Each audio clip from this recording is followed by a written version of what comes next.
I remember waking up at 3 a.m. before school so that I could play video games, from Halo 3 to all of the Call of Duties to League of Legends. I was addicted, to say the least. Increasing my level in video games took priority over increasing my level in real life, but I would not change a thing about it. How else would I be able to create this YouTube video? Psychology, metaphysics, self-help, and modern business all point to life being a video game. In a metaphorical sense, of course. I'm not saying that there are a bunch of aliens that created a giant computer that is running this simulation, but it's quite similar, as we'll come to find out. And I'm not completely closed off to that idea.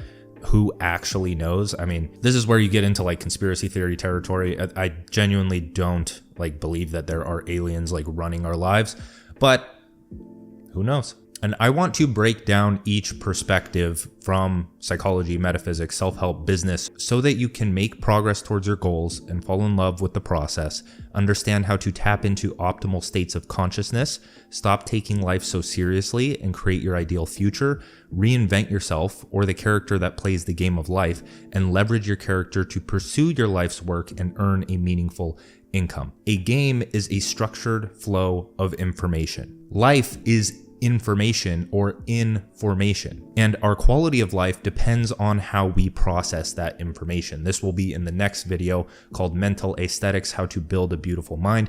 But to give you a sneak peek of what I mean is your body and your mind are very similar metaphorically or symbolically, where the information, you're overloaded with information because you don't have a fast enough mental metabolism to digest that information in the situation that you're in. And so throughout life, the things that you expose yourself, the chaos and novelty that you expose yourself to, has to progressively overload with time so that you can handle more difficult and stressful situations. When we push too far beyond our edge, too far into the unknown, there is too much stimulus. We can't metabolize the experience. Information builds up and creates anxiety and overwhelm. When we shy too far away from our edge, too far into the known, there is little novelty that makes life worth living. Our mind is not stimulated. Information is easy to digest, and we become bored. The conscious mind can process 50 bits of information per second. The unconscious mind can manage 11 million bits of information per second. So as we become more efficient at processing information with the 50 bits available to us, and what I mean by efficient is that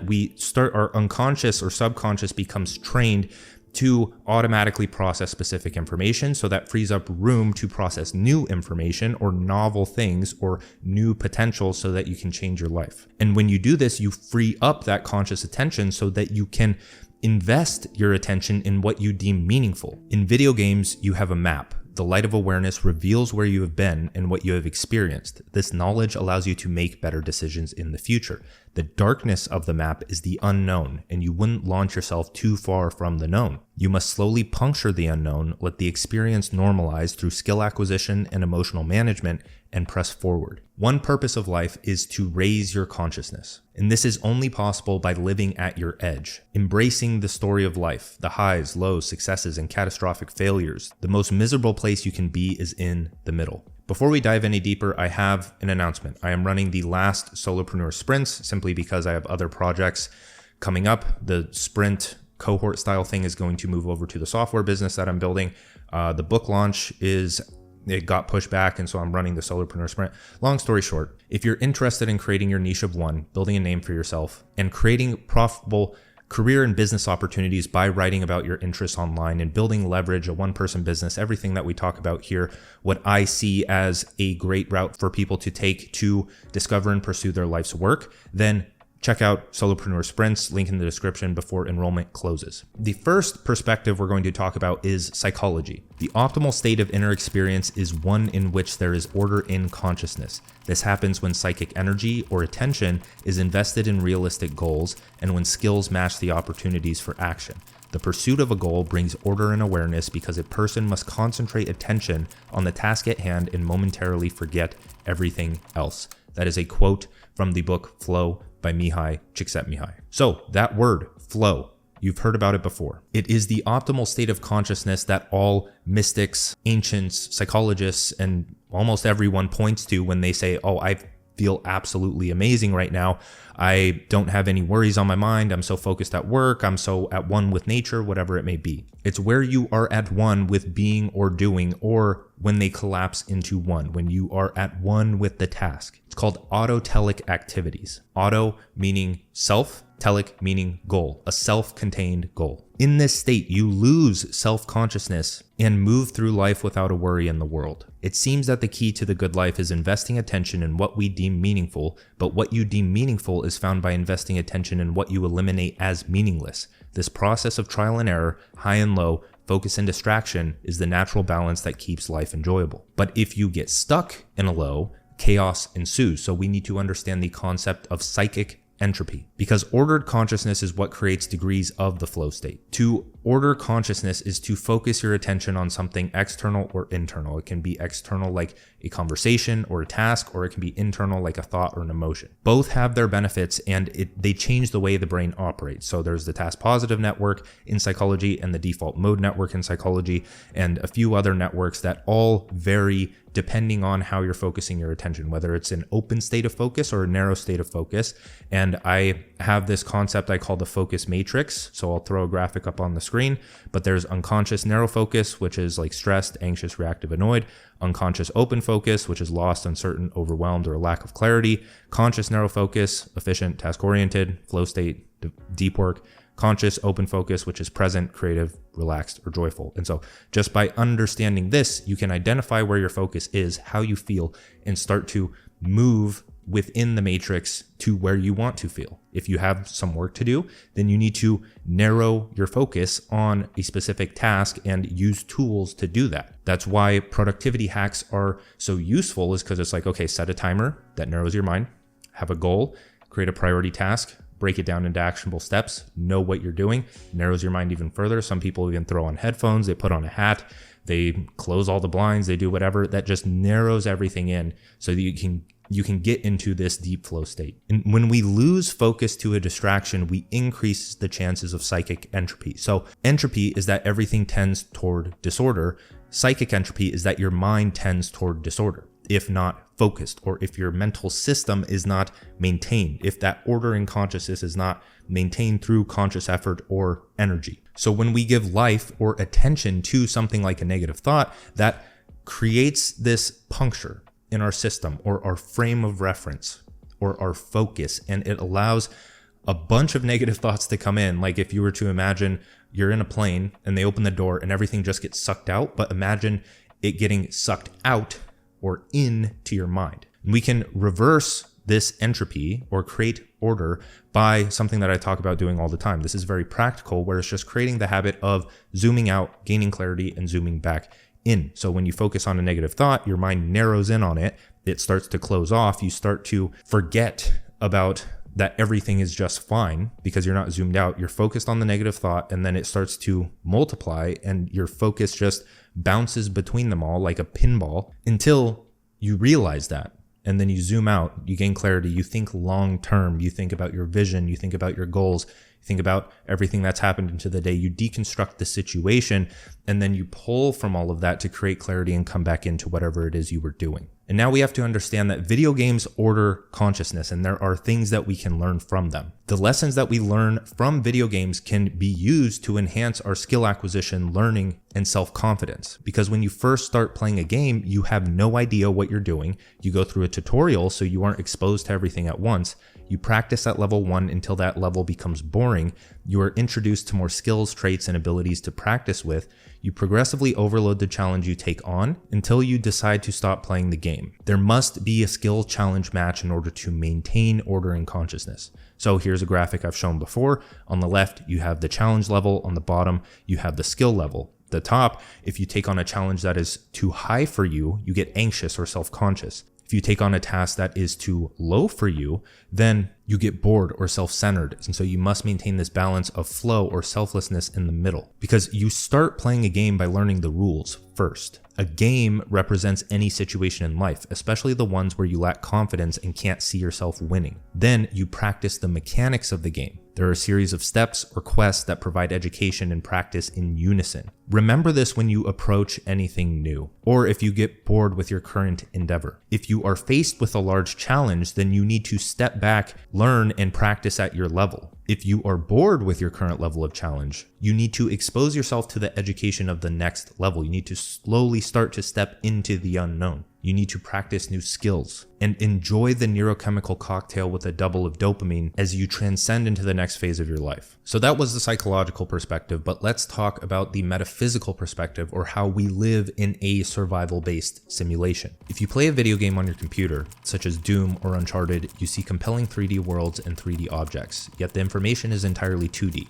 Limited by the number of pixels on the screen. The same is true when you look away from your computer to the world around you.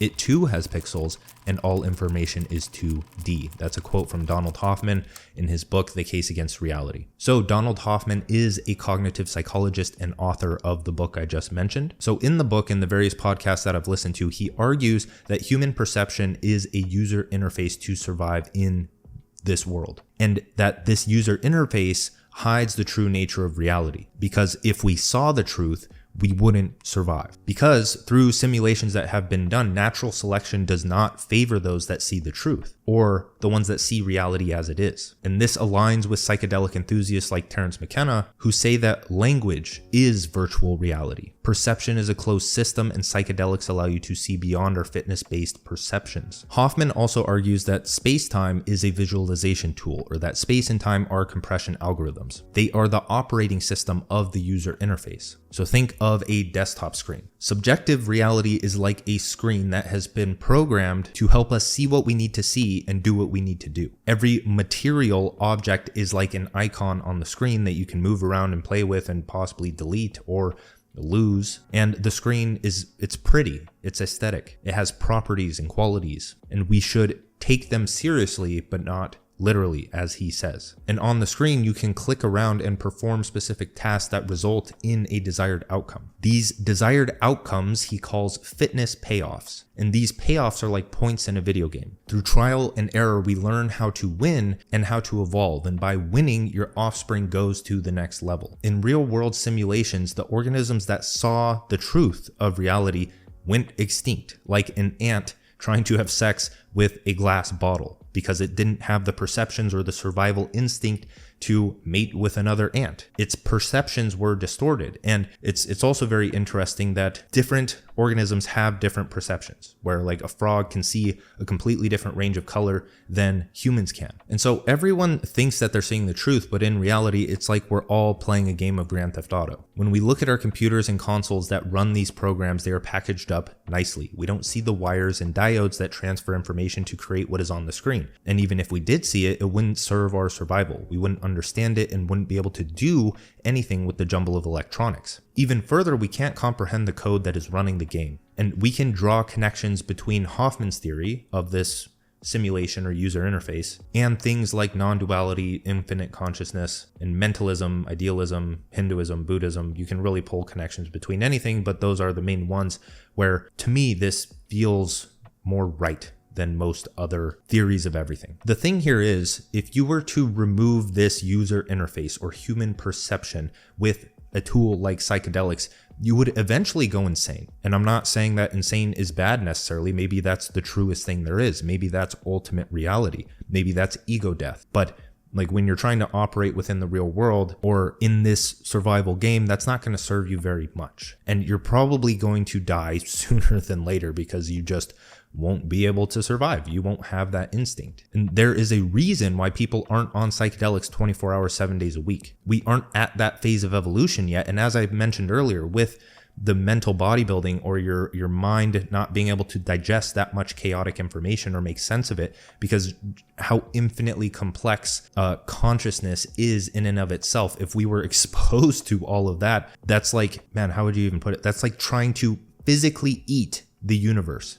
That's impossible. That does not mean that you can't understand or have that awareness or have that grounding in it so that you can make better decisions with your life and live a more meaningful life. And I like to think of this as the mind being a vessel, where the human mind is a vessel and reality flows through it. So you think of a projector. The light that the projector emits is consciousness, and the film is your mind. The light shines on the film and displays a spectrum of the experiences that humans have. It frames our perception. The film is our perception. That's the user interface that we're operating within. So the third and more practical perspective for life being a video game is the self-help perspective. Life is a game. Stack gold, acquire skills, gain experience, unlock new levels, and eventually get to a point where you have the resources to do whatever you want. When your operating frame is focused on the process that will actualize your future, your focus is impenetrable, and you live in a world of your own design. The difference between a video game and real life is virtual risk versus real risk. The sameness between a video game and real life is learning, practice, and becoming a dopamine junkie. Video games have tutorials, professions, quests, and an unknown to explore.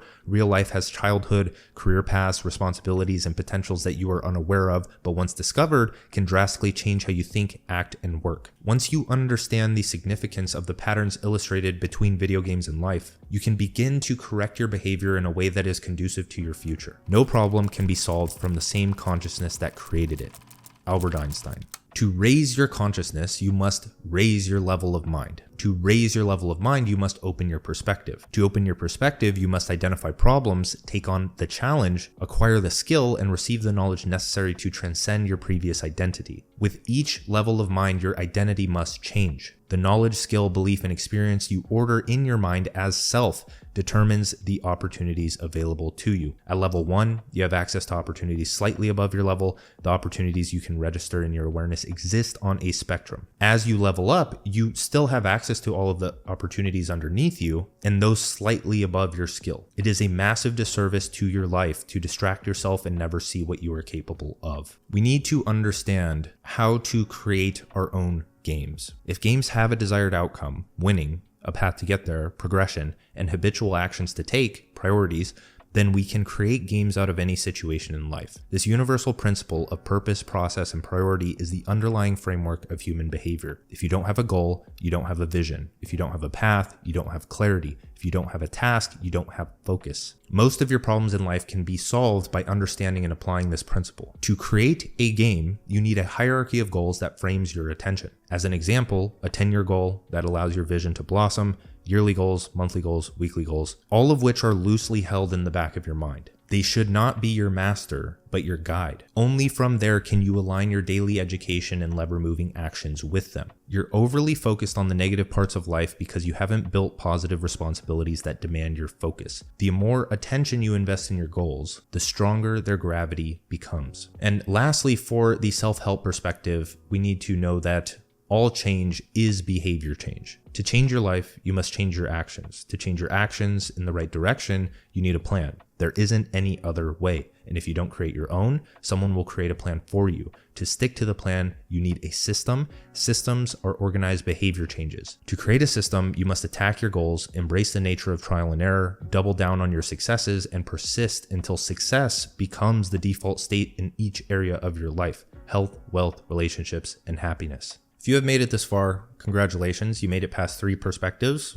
psychology, metaphysics, and self-help. And now the most practical perspective I can give you is the business perspective, or the new digital society. Eventually, everybody will be in the creator economy.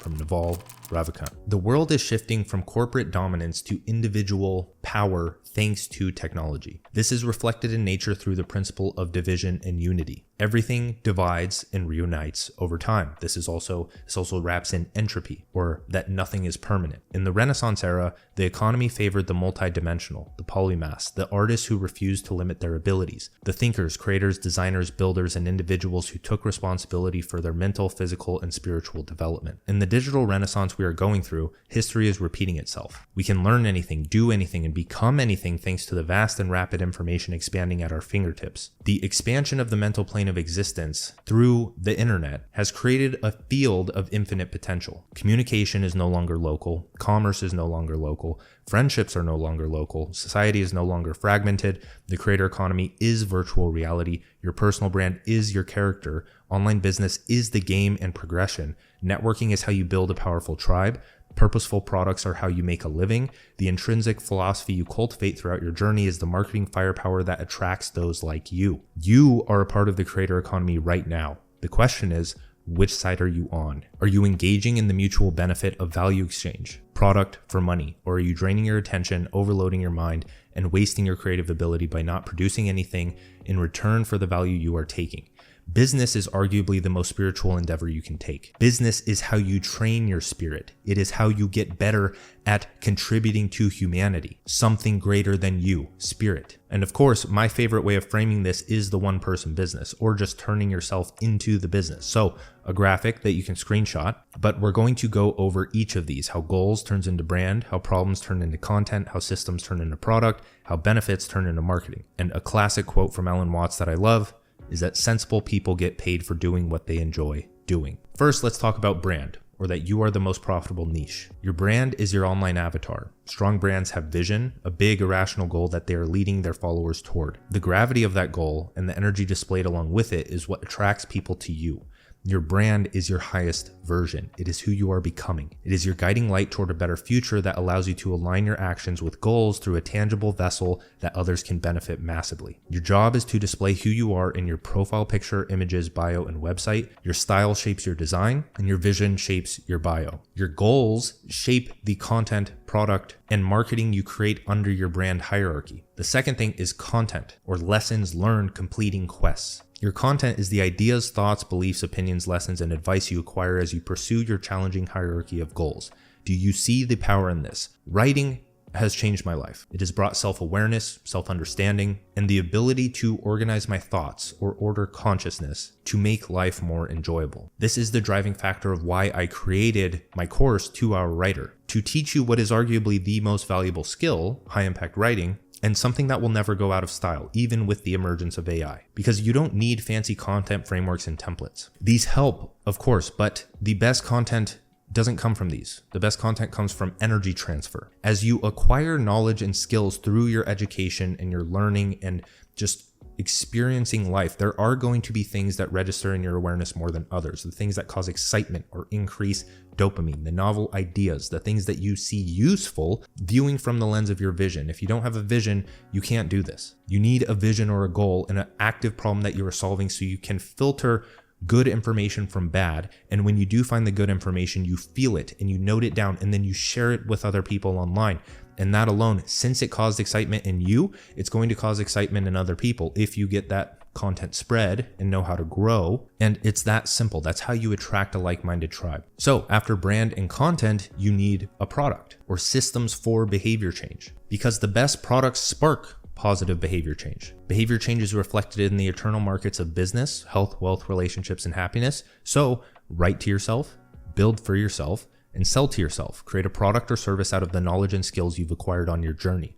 Something that you would have wanted or something that would truly benefit your life right now. There are individuals in the creator economy that sell literally everything from courses to software to cotton pants because they're afraid of the chemicals in the polyester pants, and blue light glasses, planners, coaching, kitchenware, shoes, anything, just a product or service that people actually need in their everyday life. That is the thing here, is how are you going to make people healthier, happier, wiser, or wealthier with the knowledge that you gain by pursuing your goals and figuring it out for yourself. And people will object here and tell you to start a real business. But what they mean is, I am fabricating problems that don't benefit humanity. Don't start a business around real problems that will raise the collective consciousness. People who have a poor relationship with money will think that marketing and sales are evil. They don't understand that the exchange of goods is human nature. It's been around forever, and that means something. Money is neutral until you put it in the hands of good or evil. Consistent progression toward your conscious goals ensures that you lean toward good.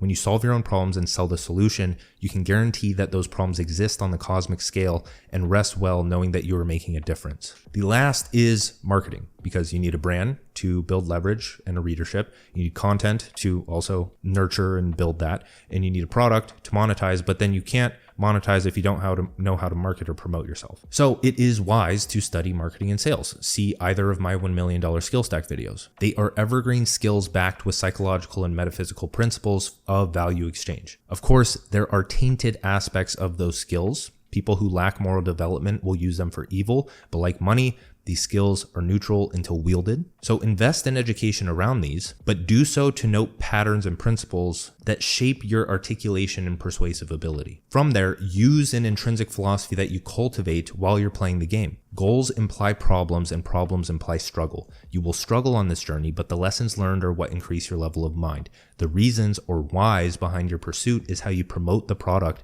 you create to the people you've attracted. Why did you start training in the gym or fixing your health? Why did you improve your relationships and social life? Why did you increase your wealth through business, skill, and professional pursuits? The why is what creates emotion in your readers. From there, you can learn tactics to test on your business to increase revenue, but don't lose your soul in the process. That's it for this one, my friends. Life is a game. And of course, Solopreneur Sprints, the last one, is running and enrollment will be closing soon. So check out link in the description for that if you want to build your brand really with what we talked about in that last section of this, which is build a brand, learn to write content, learn to create a product, learn to market it. And aside from that, there's 2-Hour Writer and Digital Economics, both courses with high value skills that you can learn. Free stuff. Check out the links in the description. Thanks.